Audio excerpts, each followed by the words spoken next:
and who had produced in his own manner an original and spontaneous work of art, the equivalent of which Debussy had for years been trying to create in his utterly different and much more subtle style." Unquote.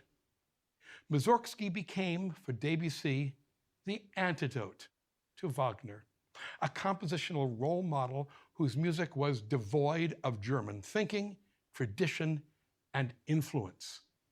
Of Mussorgsky, Debussy wrote, quote, "No one has given utterance to the best within us with tones more gentle or profound. He is unique and will remain so because his art is spontaneous and free from arid formulas. Never has a more refined sensibility been conveyed by such simple means." Unquote. The influence of Mussorgsky on Debussy's music, particularly on Debussy's harmonic practice, must be acknowledged. Like Mussorgsky, Debussy harmonized melody in such a way that the melody was not constrained by the rules and rituals of traditional functional tonality. Like Mussorgsky, Debussy used pedals and ostinatos to underpin long passages of music. Like Mussorgsky, Debussy was repelled by sonata form, with its predictable presentation, development, and restatement of themes, a construct that Debussy called, quote, "a legacy of clumsy, falsely interposed traditions," unquote. Like Mussorgsky, Debussy was particularly put off by the mechanics of Germanic musical development. As he famously whispered to a friend during a performance of a piece by Beethoven, quote, "Let's go, he's beginning to develop," unquote.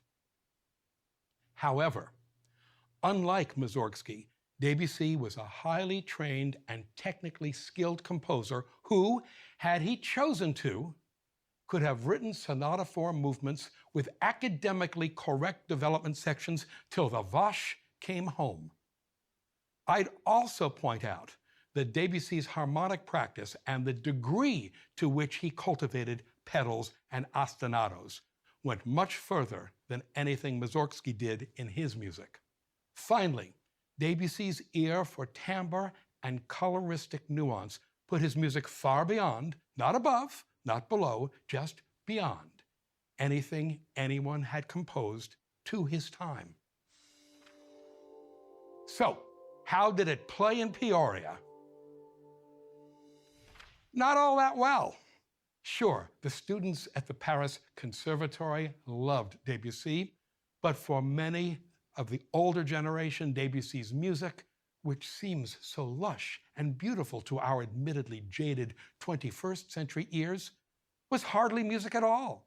Those same innovations that made Debussy among the most original and influential composers in the history of Western music were considered by his more conservative colleagues to be heretical and supremely unmusical, as even a cursory examination of contemporary criticism bears out.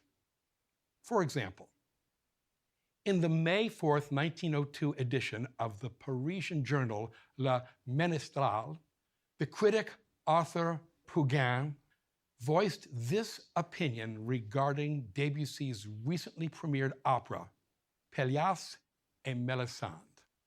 Quote, "Rhythm, melody, tonality, these are three things unknown to Monsieur Debussy and deliberately disdained by him.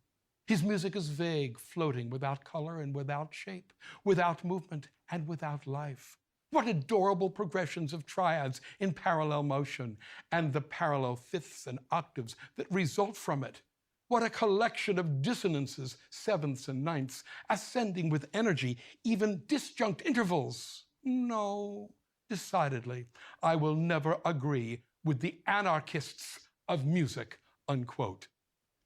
The critic Camille Bellaigue, writing in the Parisian journal Revue des Deux Mondes on May 15th, 1902, opined, quote, "Not the least original trait of Monsieur Debussy is to write an entire score without a phrase, without even a measure of melody.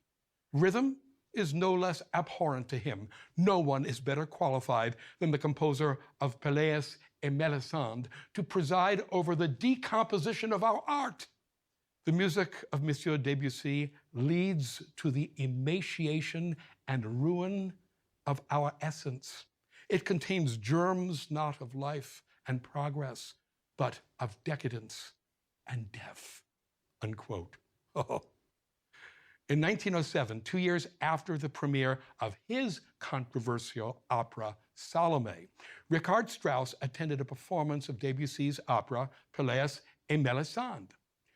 After the first act, a perplexed Strauss turned to his host, the writer Romain Rolland, and asked, quote, "Is it like this all the way through?" unquote. Rolland said yes. Strauss, undoubtedly feeling that he had better things to do than sit through the next 4 acts of the 5-act opera, responded, quote, "But there's nothing in it. No music.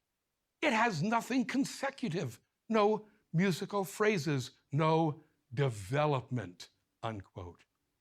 Yes, spoken like the German Strauss was. Strauss wanted movement, meaning continuity and development, and instead Debussy gave him the moment, stasis and timbre. Such music was as expressively and syntactically foreign to Strauss as a meal of grenouille à la Provençale, sautéed frog's legs. It was intrinsically and intolerably French, and Strauss simply could not fathom it.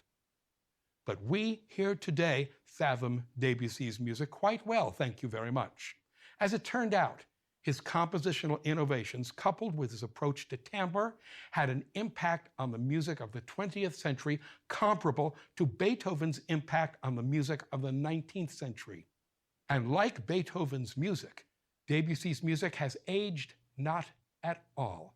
It remains a joy and revelation to listen to. History has given the last word to Debussy, and we shall as well. Quote, "I love music passionately, and because I love it, I try to free it from barren traditions that stifle it. It is a free art, gushing forth, an open-air art, an art boundless as the elements, the wind, the sky, the sea. It must never be shut in and become an academic art," unquote. Thank you.